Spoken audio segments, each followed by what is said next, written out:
Good evening, everybody. Let's cultivate our motivation. Again, with a feeling of happiness that we're still alive this week.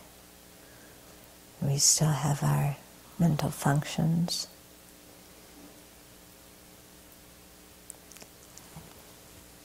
We still have our health to whatever extent we have it. And so that gives us really the great opportunity to practice the Dharma. We don't know how long the opportunity is going to last, and we can squander it very easily, following the attachment to the eight worldly concerns, and in the process create heaps of harmful karma that will ripen in us not having the proper circumstances for practicing. So the eight worldly concerns disturb our mind now. They create hindrances on the path later.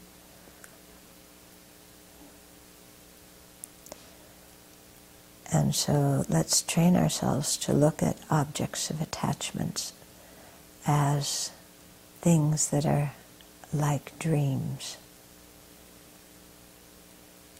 or like holograms, or like the water in a mirage. Things that appear very real but are actually quite insubstantial and don't exist the way they appear.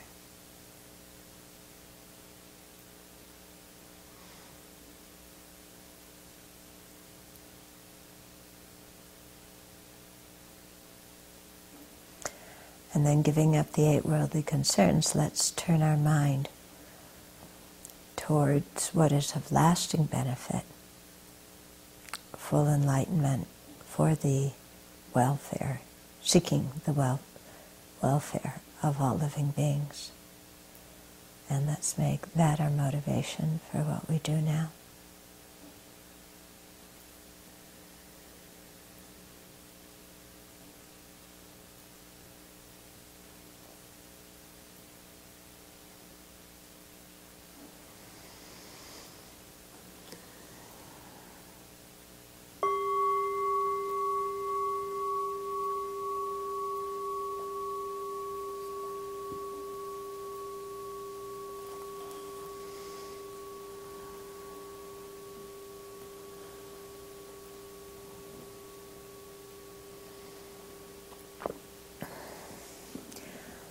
So you had your questions from the quiz,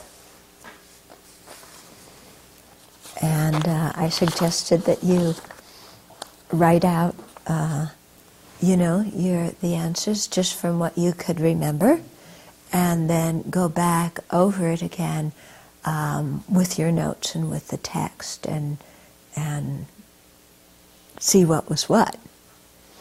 So how'd you do? What happened?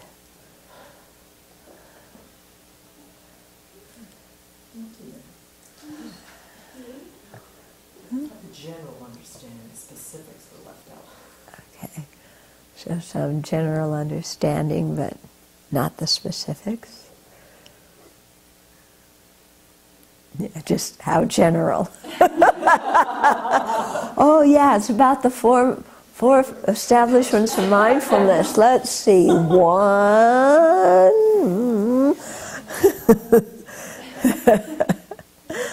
Okay, so let's go through it and we'll see how good your specifics are now that you had time to review them. And I'm hoping the people online, did the same. Okay, so the first question was, why are the body, feelings, mind, and phenomena selected as objects to establish mindfulness on? And what do these four establishments of mindfulness prevent the childish sentient beings from grasping? And how does preventing that lead to liberation? Okay. So, why are the body, feelings, mind, and phenomena selected as objects to establish mindfulness on?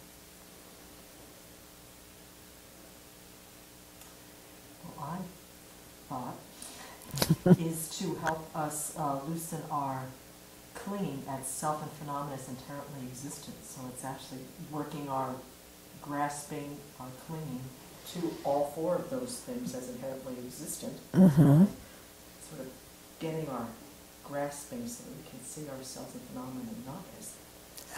Okay. Okay, so to release the grasping at inherent existence. Yeah, all four of them are designed for that. And then specifically, what are they trying to prevent the childish from clinging to or grasping at? First, seeing the body as the I. As the I? Basis. As the basis. As the basis for the I. Okay. So what does that mean? It's the house. Yeah, it's like the house. Okay. So to stop the childish from clinging the body to be the basis of the I. And then? And Yeah. And then to help the childish stop grasping at seeing the feelings as the source of enjoyment for that I. Mm-hmm. To loosen the grasping of the mind as the actual self. Mm-hmm. And phenomena as the means to purify. There was either the aggregates as polluting or purifying the inherently existent self. So we see the aggregates as the means to purify. Not the aggregates, the mental factors. The mental factors, I'm sorry. Yeah. Okay. Mental factors. Okay, so let's go through these again.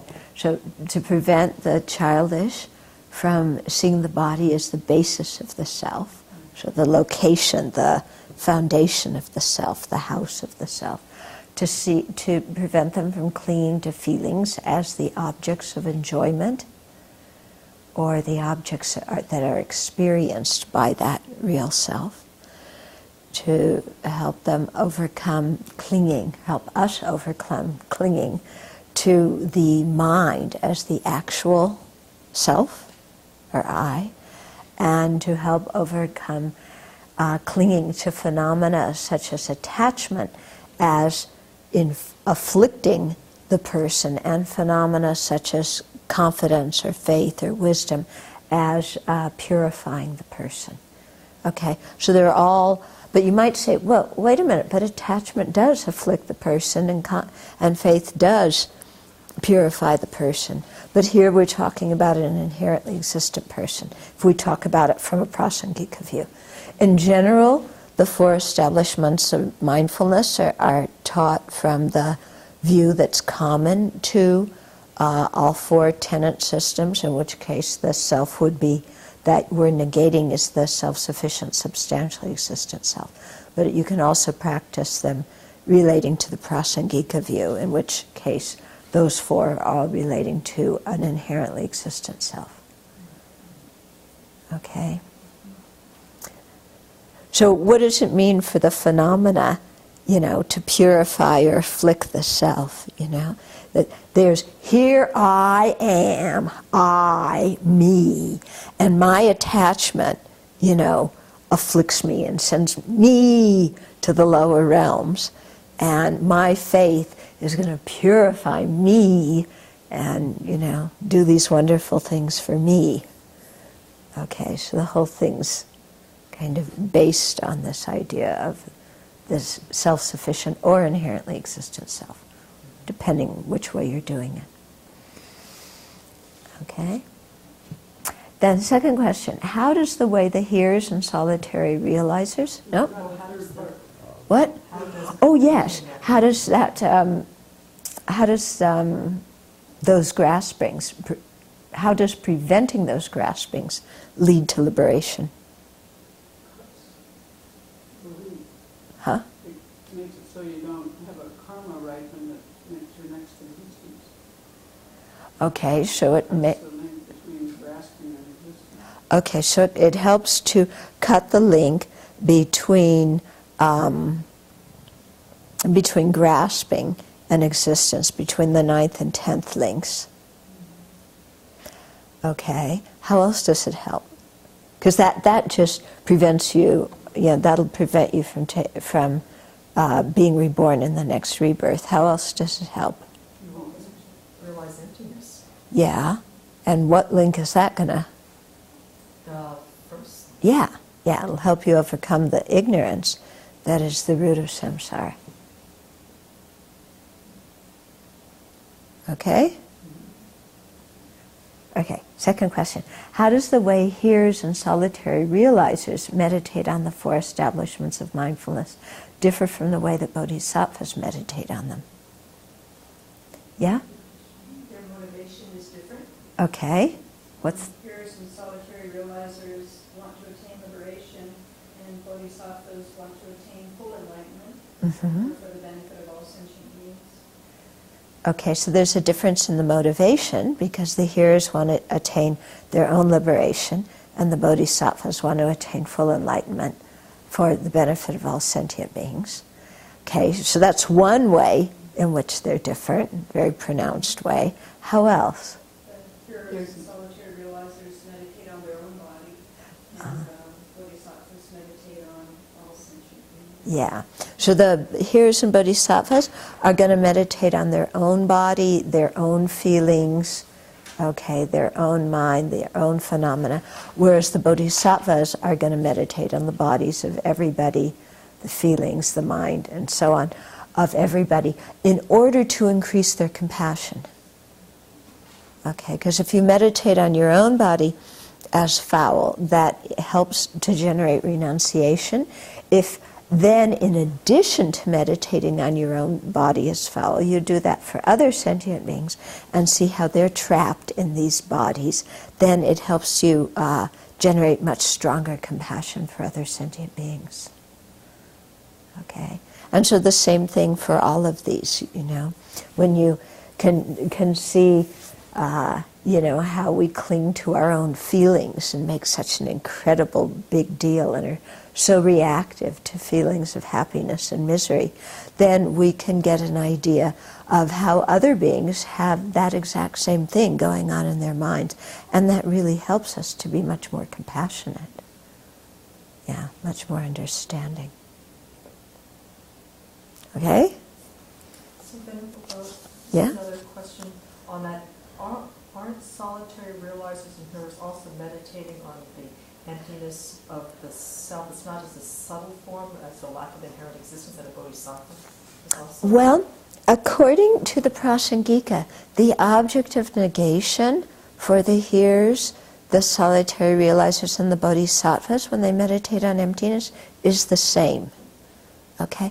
According to the lower schools, the object of negation is different. Okay? Because the lower schools say you can attain liberation simply by meditating on the selflessness of person, which they say is the absence of a self-sufficient, substantially existent person, while the Prasangikas say, so they say, the lower schools say that liberates you from samsara, and then the Mahayana lower schools say that to attain full enlightenment, then you meditate on the selflessness of phenomena. But they have their own definitions of what constitutes the selflessness of phenomena, and that's meditated on by bodhisattvas. But according to the Prasangika, all the schools meditate on the emptiness of inherent existence of self and phenomena in order to attain liberation. Yeah. Okay, they don't... Yes? You have a problem? Yes. The Prasangikas say that they all have the same object of negation, and they just don't know it, and that's why. No, the thing is that, the way certain tenet systems lay things out, they lay it out in in a certain way for the benefit of people with that certain disposition. But you can be a prasangika in terms of your view and have the motivation for your own liberation. Okay? So somebody who's like that is going to meditate on the emptiness of inherent existence of both self and phenomena, and they'll attain liberation. Okay? And as in the hearer vehicle or in the solitary realizer vehicle. Okay, well, this is a longer question because I don't understand. Okay, maybe what you're confused about is somebody can be fundamental vehicle in terms of their motivation or in terms of their tenet system. And same with being Mahayana. Okay? Yeah, I understand that. What I don't understand is if we have 4 tenet systems and they identify the self and the object to be negated differently, Yes. then how can we say ultimately they all have the same object to be negated? What's the point of having the, I mean... Who says ultimately they all have the same object to be? If the Prasangikas say that everybody has the same object of negation. Yes. But if we study their tenet systems, it doesn't look like they have the same object of negation. But see, that if you're the hearer tenet systems, okay, are you can't say that the Vaibhasika and Svatantrika are the hearer tenet systems. Okay. Yeah, you can't say that. Because you can have a bodhisattva who is a Vaibhasika or a Svatantrika. And you can have a hearer that's a that is a Chittamatra or a Prasangika or a Svatantrika. See, that's the thing. And the Prasangikas say there's only one way, actually, to get liberated. And Yes. Okay. Right. Yeah, okay. No matter what. Yes. Yeah. That the tenets in the other systems, okay, that don't correspond with the Prasangika tenets are interpretable tenets. Okay? Yeah. In other words, or they're provisional. Provisional might be a better word. Okay? So they're provisional, given to certain people, you know, to help them along the way. Yeah? And even for the people who are, you know, who we think we're so great because we're Prasangika, actually maybe we're not even Vaibhasika, you know, when it comes to really what we believe. Yeah, we may not even be Buddhist, okay? We're still believing in God. Yeah, so, okay. Yeah? So another difference was then what they removed, which obscurations? Well, not according to the Prasangika. According to the Prasangika, everybody who attains liberation, whether they are a hearer, a solitary realizer, or a bodhisattva, they eliminate the afflictive obscurations, which are the afflictions and their seeds and the karma that causes rebirth. Okay, so it's across the board. But because the bodhisattvas go on, they also remove the cognitive. Yeah, the bodhisattvas, because of the force of their bodhicitta and their wish to become fully enlightened, then they use that wisdom realizing emptiness in order to cleanse the mind from all of the obscurations, including the cognitive obscurations. Which are views. The cognitive obscurations are the factor of the mind that perceives true existence or inherent existence, and the latencies of ignorance that cause that dualistic appearance. Okay. So they always, an arhat would always see the two truths as separate. Yeah. An arhat, when they're in meditative equipoise, see emptiness. When they're out of meditative equipoise, in post-meditation time, then they have the appearance of true existence. Yeah. They don't grasp at it, but they have that appearance. Okay? So that's a big difference in what an arhat attains and what a Buddha attains. But it's done by the wisdom, realizing emptiness. Yeah. But they're using the same tool, but it's just the motivation that pushes it. Right. It's like you could have two people could have the same detergent, and one washes the cloth with one layer of dirt, and another person washes the cloth with 2 layers of dirt. Yeah? Okay.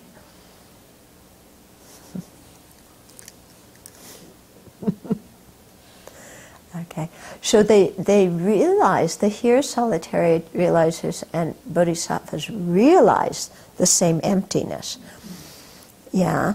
The thing is that the bodhisattvas, when they meditate on emptiness, use a whole variety of reasonings to approach it, whereas the heres and solitary realizers basically use one line of reasoning. Yeah.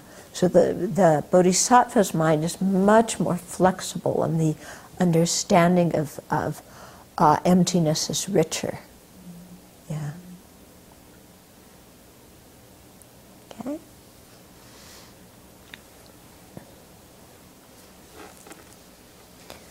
So we make all these divisions in the vehicles, but we have to see what we really are.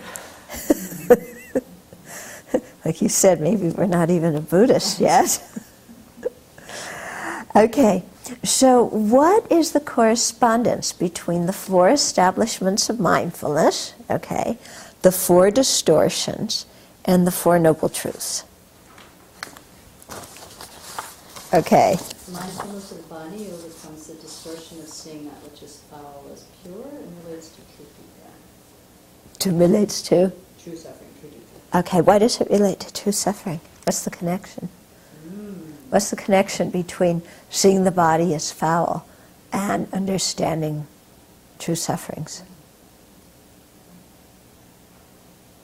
Well, in my mind, what I have here in my notes is that His Holiness talks about the body actually being the very vehicle of suffering, being the place that it experiences it, and that grasping it is what continues and perpetuates the suffering. Mm-hmm. Yeah. Okay, so the body is our vehicle for suffering. We grasp at it, it perpetuates our suffering. Okay. So understanding that it's foul leads to... letting go of that craving. Yeah, letting go of the craving for it. In other words, renunciation. Okay. Okay, go on. Mindfulness of feelings overcomes the distortion of seeing that which is in the nature of dukkha as pleasure or happiness and relates to true origin. Okay. Now, what's the connection there between feelings, and seeing them as in the nature of dukkha, and the second noble truth, true origin? Well, because by seeing that the feelings are fleeting and that they have no essential essence, we realize that grasping after them or following the graspings that they induce is what leads to so much pain and suffering. Yeah. That's true, seeing that, that they're impermanent and all. But here it has to do with seeing them as the nature of dukkha. So how does seeing the feelings in the nature of dukkha lead to understanding true origins? Well, then we don't chase them. If we see that the pleasurable feelings are not pleasurable, in fact, and we see that getting away from the painful feelings also well, that I don't know about. But that anyway, they all boil down to the pervasive condition of being suffering all the time, then we won't follow them, and they won't then cause us to create the afflictions that perpetuate. How do you follow feelings? And you chase after the happiness that you think you're going to get from them. Okay. No? Huh? Yeah, because the feelings induce craving. Okay, and so craving is when we talk about the second noble truth. The foundation, the root is ignorance, but craving is one of the big strong things that's identified. And so when you stop seeing feelings as having the nature of being pleasurable, then you stop the craving for those feelings. So you're able to counteract true origins. Okay? Okay, then? Mindfulness of the mind overcomes the distortion that sees that which is impermanent as permanent and relates to true sensations. Okay, so mindfulness of the mind overcomes seeing the impermanent as permanent and relates to true cessations. How? Yeah, this one I'm the fuzziest about, as to really how that's true. Mm-hmm. Except that somewhere in my notes it says that when you start to see that the mind isn't a single solitary thing, of course, then you begin to realize that there can't be any inherently existent thing in the mind that is the person, and so you start getting interested in what is this, and really pursue the study of the nature of reality or of influence. Yeah. Okay, so that's one thing about as you see the mind as impermanent, and changing moment by moment, the mind stops appearing as one solid thing. Okay, and so that gives you some idea that, well, gee, maybe the afflictions are transient and aren't the nature of the mind, so true cessation is possible, and maybe the mind isn't a solid, inherently existent self, and so that will lead you into true cessations. Okay. Okay, so, one of the things is that we cling to the mind as being the self. That's the point we just went through before. So we cling to the mind as being the personal identity. When you see that the mind isn't something solid, that it's arising and ceasing, then, how can something that's arising and ceasing that quickly be this strong personal identity that we think is there? Can't be. Okay? And so seeing the absence of that strong personal identity is what is going to lead us into true cessation. So it's recognizing that very absence. Yeah. Okay. Yeah. Okay, then? And then mindfulness of phenomena overcomes the distortion of seeing things that are selfless as having an identifiable intrinsic existence. Mm-hmm. It relates to two paths. Okay, how? Through seeing them, we know what to practice and what to abandon. Mm-hmm. But this whole discussion about it being from the point of view of a person that recognizes there's no inherently existent person, that's What do you mean? well, that the reason looking at them is because we grasp at them as the very thing that will ripen the inherently existent me into an inherently existent Buddha. Yeah, right? right. So that's a different twist on how to understand that, although we haven't gotten to this section of the teaching yet. So Yeah. Yeah. Yeah, but the thing is that we begin to see that none of the phenomena, for example, these different mental factors, that they also aren't the self, and that they don't afflict an inherently existent self or liberate an inherently existent self, because they themselves, are essenceless. So the thing is, when you're doing these mindfulness, these four establishments of mindfulness, you're really penetrating and looking very, very closely at exactly what is the body, exactly what are feelings, exactly what is the mind, exactly what are these mental factors, okay? And as you get to see these things in greater and greater levels of subtleness, then you see that there's no inherently existent self in them, and that they cannot be an inherently existent self. Okay?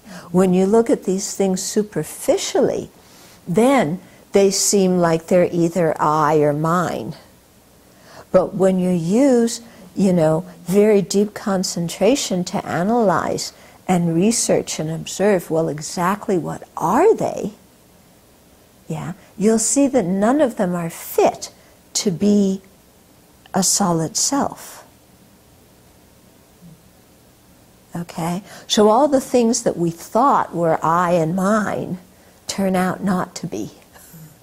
So that shows that there's no solid I and mind at all, because you can't find it in the body or separate from the body. I mean, there's in those four, or separate from those four. Okay? Okay. So this all is very important to understand, so we understand why we're doing these meditations.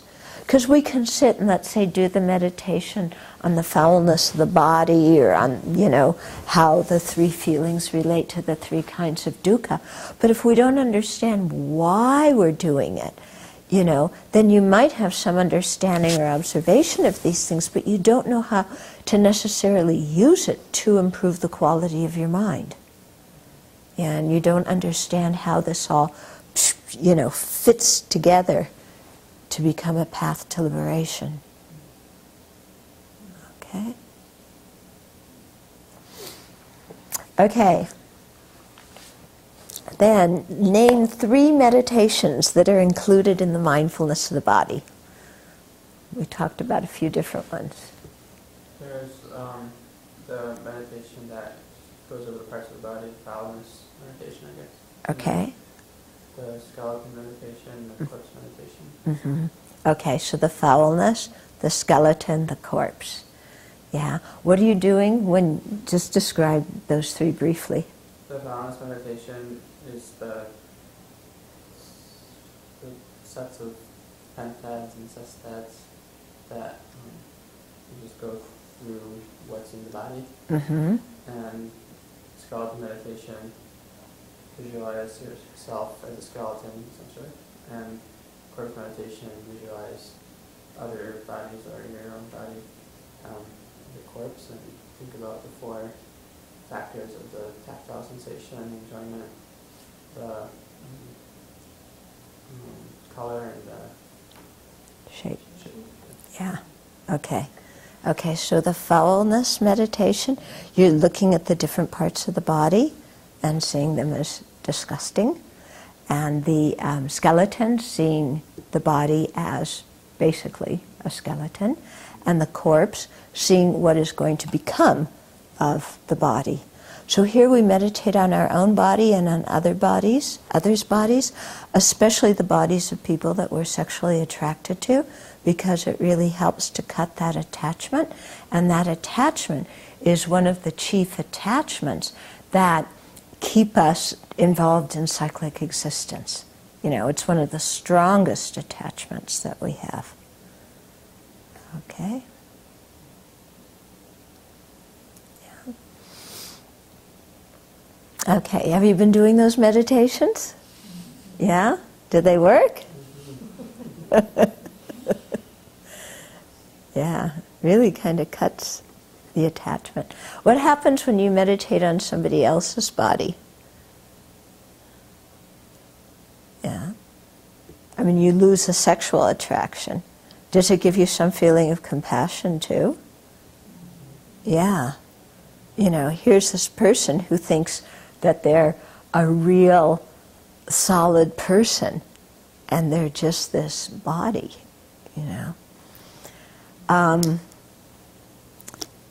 I was, after this whole thing that happened in Tucson the last week, it was actually, quite a tragedy. And you already had people on both sides of the aisle kind of using it for political purposes and criticizing and blaming and everything like that. So there was one person who said some really, I think, pretty shocking things that I just thought, how is that person thinking correctly? I won't mention who, but maybe you can guess. And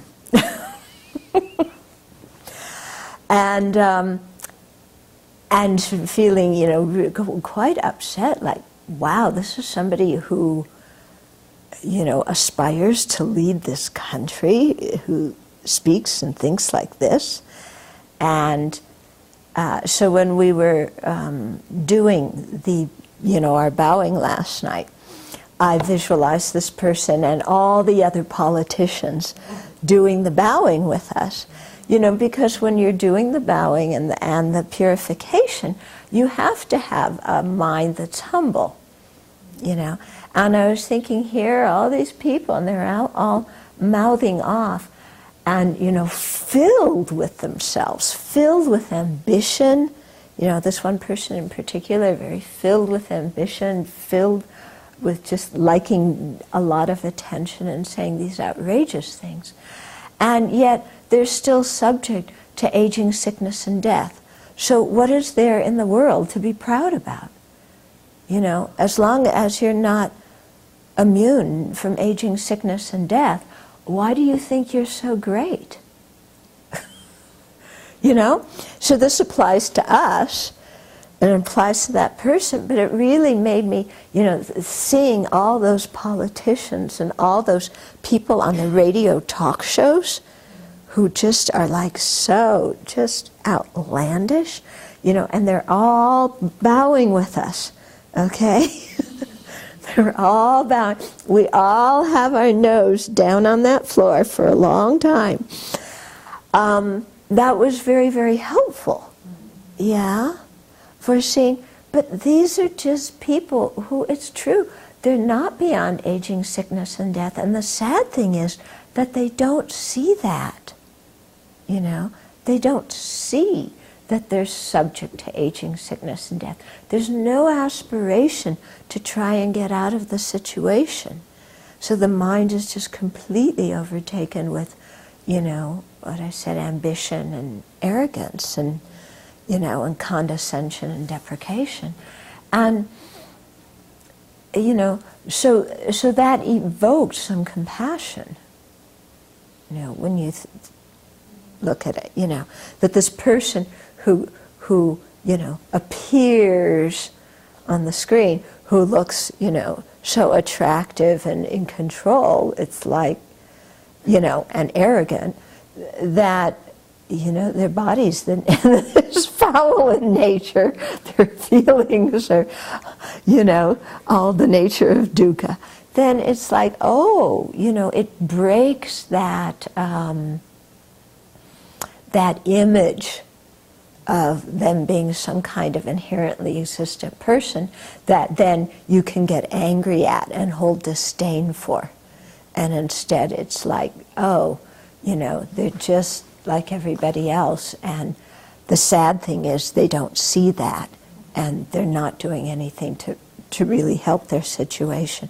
And so then to have compassion. Yeah. So I think that's good to think about in this time when there's so much political divisiveness and harshness.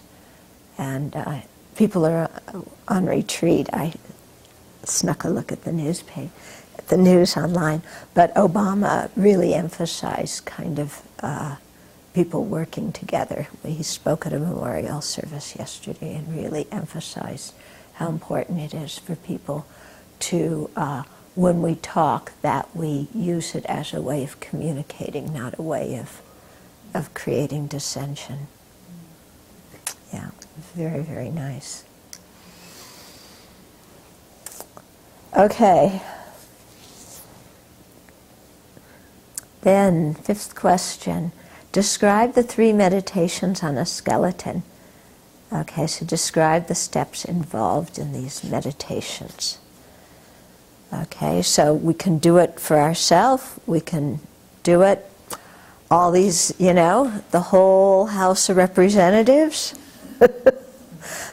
Yeah, even the politicians who don't have a government position right now. Everybody is, has a skeleton inside them. Kat? Yeah, so you start, one of them, you do a small hole in the forehead, and Mhm. the skin kind of peels back. And I don't know if this was in it or added to it, but the organs fall out. Yeah. They just kind of fall in a steam heap on the ground. And then No, everything dissolves. fall. And then Yeah. there's this, just the skeleton, and it starts growing and growing and fills all of space, just Mhm. with your bones. Okay. And, Yeah. go ahead. No, I'll reset it after. And then slowly come back to regular size. Yeah. Um, Okay. And then focus Wait. on, Let me. That's the first step in it. Yeah. Okay. So let me summarize that. Okay. So the first one is you start, here at the kind of your third eye area, and start dissolving the flesh, and then dissolve all the insides of the body too. And it's not that they fall on a heap; they just kind of dissolve and vanish. Yeah, so that there's only a skeleton left, and then the skeleton grows and fills the whole entire universe. You imagine the whole universe filled with bones, and that can be your object for developing concentration. Okay, when you're meditating on serenity. And then afterwards, the bones come back to normal size. And then all the flesh and the skin and the organs come back, and you really contemplate what that's like. And it seems so yucky, doesn't it? Yeah. So that's the first step. Yeah. Then the second step? yeah, well, the other variation is the organs, the skin doesn't come back on, just the Mhm. pure skeleton. Uh-huh. Where you just are left with the skeleton and you come back to just a circle in the head. Now, It's just there, a bone. Okay. That's the... Concentrate on that. Yeah, that's well, there's the second step, okay, which is you do that whole thing with the skeleton as expanding. And then when you come back, the flesh starts reappearing, and from the feet, and as it goes back up, and you conclude by having all your flesh and insides back except the skull, the top of your skull. Yeah, you focus there. His Holiness gave an alternative for that, yeah, which was then the skeleton gradually becomes smaller, and it actually dissolves from the bottom up until you only have the top of the skull. Okay? So that's the second step. Then the third step. Okay. It comes back to the point. Yeah. Right. Yeah, so in the third step, when it becomes smaller, then you get all the skin and flesh and your hair and everything back, except for the small area here, which remains open. Or His Holiness's variant on that is that everything dissolves except that little bit of bone that's at your mid-brow. Okay? So you do those kind of one at a time. You can see that they're getting progressively more penetrating, aren't they? Okay? So how does it feel when the flesh starts reappearing? Really creepy. Really creepy. It feels like something really, I don't know, I think of cold grease. Yeah. Yeah, it just, Cold grease. yeah, just something very creepy, something very disgusting. And Yeah. I was very puzzled that, and surprised that meditating on the skeleton was so peaceful and so Yes. calming somehow. Yes. Not at all what I expected. Yeah. It Okay. would seem like it would be the opposite, like Right. thinking of skeletons going to be creepy. Yeah. And your own body's going to be fine, but they're flipped somehow. Yeah, yeah. So I remember when I was, explaining this, and you were going, "Ooh, I don't want to meditate on a skeleton." But here you're saying that you did, and your experience was the opposite of what you thought it was going to be, that actually your mind became very peaceful. Yeah. It's interesting, isn't it? Because there's something, I think, so simple and stark about the bones. Yeah, they're just bones. Yeah, nothing fancy on them. Yeah, but it's interesting how you can think that the meditation is going to have one effect and it has another. I actually find meditating on, when we go through the 32 or 36 parts of the body, I find that also makes my mind very calm. Very calm. It's like, Sober in a way that was nice. Right. Yeah, it makes the mind very sober. And it stops all the, kind of chattering and, you stop caring about what people think of you. Yeah, you stop worrying about how you look. You don't worry about if you're going to get this promotion or this or that, because you're focused just on really what the nature of the body is. So the mind becomes very sober, very calm, because all that kind of chatter, a lot of it which is related to the 8 worldly concerns, is stilled.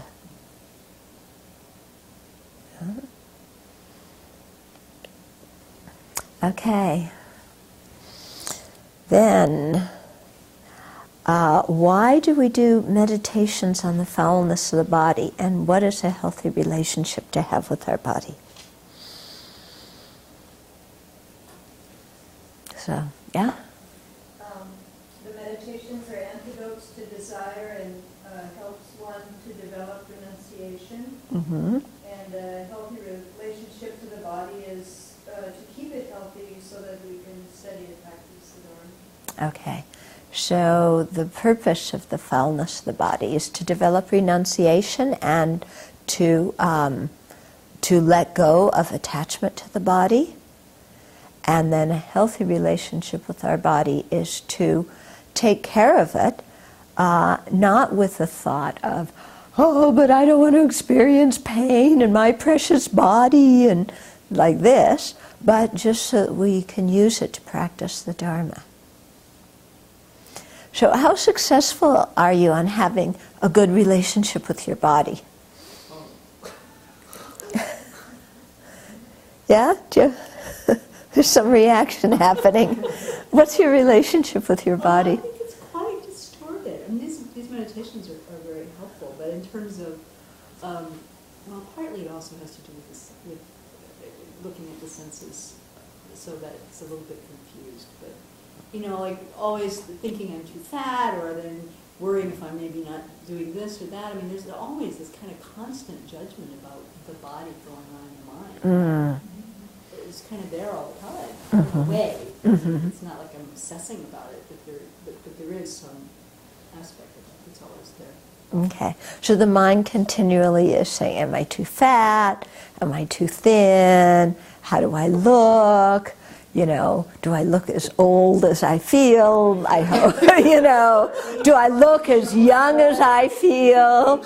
Oh yeah, all these age spots. Oh, what about the varicose veins? They're coming now. And, are my glasses do they make me look good? And, there's always that kind of thing going on. What other kind of thing is going on? Mine is more like the 2 ditches of, I kind of fall in the ditch of taking too much care, like being really careful, seeking comfort. Uh-huh. And then kind of ignoring my body and making it do things and then having to kind of pay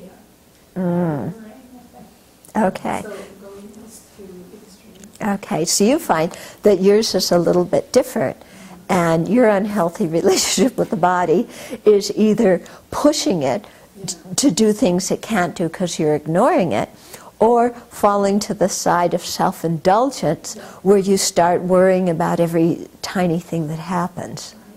Yeah, and just want it to be comfortable, and so you go back and forth between those two. And the mind doesn't have any peace, does it? Yeah, does the mind have peace? No? Okay. Other people? Yeah?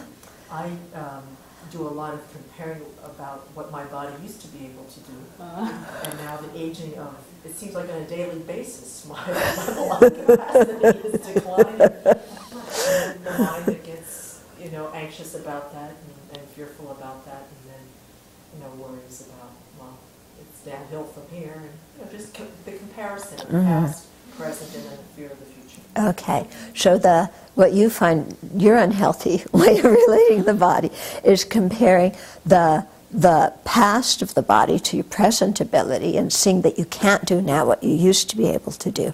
And then from there going, well, what's going to happen in the future? And then that leads to a lot of worry and anxiety.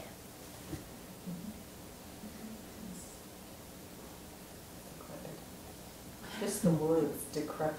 Decrepit. Yeah. So what ideas do you have? What can you do to make your relationship with your body healthier? Well, actually doing these meditations is quite helpful. Mm-hmm. In terms of what is it for, this body? Mm-hmm. What is it useful for? Mm-hmm. And really looking at it as its value being the foundation for practice, then the rest of that is irrelevant. Okay. So it does help. Okay, so when you do these meditations, it's been quite helpful because it shows you that looking after whether your body is attractive or not doesn't really matter because it's all this gunk. And the real purpose of the body is to use it for practice. And so that helps you then keep reminding yourself on a daily life basis, okay, I got to keep my body healthy in order to practice. Especially thinking of it as a substantial cause for the course. Okay, so thinking of it as the substantial cause for the course really cuts the attachment to how you look. Yeah, yeah. It's very helpful, It's like, I was thinking about this too, about, what just happened in Tucson, and all these memorials and people praising all the people who are dead. And the people who are dead are not around to enjoy everybody making such a big deal about them. Kind of what you've wanted your whole life is for everybody to pay attention to you and make a big deal about you, and now they are, and you're not even here. Yeah? But it really, again, makes us focus on, well, what really is important in all of this? Yeah, reputation's not important. The attractiveness of our body isn't important. Yeah, the long term, using the body as a vehicle for practice is. And how, what can you do? More off the cushion, meditating on this in a way. Mm-hmm. When I'm doing a task or something, I've noticed what I do is measure to the task, not to how I'm feeling doing. And I try to get more like, okay, here I am shoveling, that's great. But instead of having it be, I'm going to shovel to there no matter how I feel, just how am I doing right now? How am I doing right now? How am I doing right now? And that's been very helpful, realistic. Like, okay, it's time to stop. I'm not at the end of the path, or I haven't done an hour. Or Yeah. does that make sense? Okay, yeah. So you're finding that just monitoring yourself and paying attention to your body is good. Instead of having a goal set beforehand about how much you're going to do, you monitor your body as you're doing it. And when your body's tired, you stop. And that might be before you do what you thought you were going to do. Or you might do what you thought you were going to do and still have energy and be able to do more. Yeah, and both have happened. Yeah. So it's been very interesting. Okay. Both of these have happened. Okay. Do you think these meditations could help? The on the cushion one? Yeah. Oh, I'm sure that they are, because I'm just more conscious of what it is that's here. Rather than all of my proliferation about it. Okay. So the meditations are helping you actually pick up on what's going on inside your body instead of having some kind of just having a conceptual view of our body that we relate to. Right. Yeah. And so therefore being able to monitor what you can do and what you can't. Yeah. And you? Well, the body of the past is gone. The body of the past is gone, right? The body of the future has yet to appear. The body of the future has yet to appear. And the body of the present, changing moment by moment, is just doing fine. I mean, it's being able to be kind, is helping the mind to practice, is taking care of other beings, it's doing what it needs to do, and it's... But so much that I'm realizing is that because I've spent so much of my life really working with my body, how strong it was, there's so much identity to it. So now the identity is changing, and I've got a misconception about what that identity is, and disappointed on what it's being labeled on, you know. And so looking at how much I've identified to my body is... Yeah. Okay, so what you're doing to avoid comparing your body to the past and feeling sad and then projecting in the future to becoming decrepit is to stay right in the moment, because the past is over, the future hasn't come. And you're also watching how your feeling of who you are changes with what your body is. Yeah. And that leads into what I call aging gracefully. It's like, you know, one day I'm going to look like that if I'm alive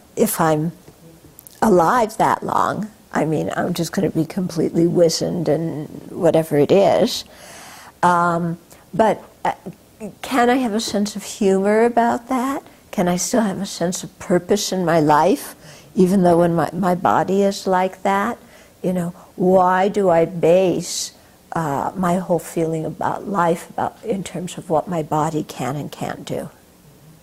Yeah? Because we could be very old and falling apart physically, but if our mind is intact, we can still do a lot of quite wonderful things. And for me, sometimes even looking at the fact that my mind is still very strong, I'm practicing building the capacity of my mind to be able to practice and integrate the Dharma. So for me, if there's a trade-off on whether I'm going to have a strong mind or a strong body at the time of death, I definitely want the strong mind. Yes. So I'm willing for the trade-off here. Yeah. So you're seeing that although your body's declining with time, your mind is actually getting stronger. And that's what you want. And that's what's going to benefit you at the time of death. A comment online, observing all sorts of shapes and sizes of bodies and odors in a locker room really reduces attachment to the body. Oh, yeah. So observing all kinds of shapes and sizes and odors of bodies in a locker room really reduces the attachment. Very definitely. Yeah. Very definitely. Okay. Oh, it's time to stop. Okay, so we did, what did we do? We did 6. Okay, so we'll start with number 7 next week. And it's still online for the people, so the people can look online and get the questions. And then fill them out without looking at your notes, just to see what you can remember. Then fill them out with, go back and review them with your notes. Okay?